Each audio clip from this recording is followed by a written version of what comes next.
না না হ্যাঁ ই কলা কত টাকার বেচলা এবারটা কলা কই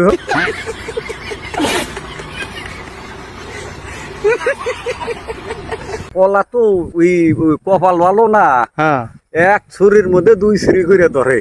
কো দেখি এই যে ছুরি দেখো না দুইটা,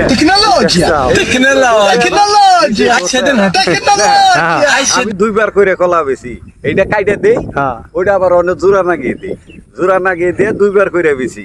এ কলার ওষুধ টষুধ হয় না? কলার ওষুধ মানে কি, কলার এক নম্বর ওষুধ হইলে ওই যে তোমার হবো না, এই যে কষ্ট ব্যারাম আছে না, হ্যাঁ, হ্যাঁ, এই কলার ওই কষ্টটা গুয়ার মধ্যে লাগিয়ে নিলে না, হ্যাঁ। কষ্ট ব্যারামটা সেই ভালো হবো। কমসে কম ৬০-৭০ হাজার টাকার কলা বেচছি। ও, খালি আমার এডা করে কলা গাছের মধ্যে দুইটা করে ছুরি হয়, খালি ডাবলিং মারে না? খালি ডাবলিং। এই যে বন্ধুরা আর একটা দেখাইতেছি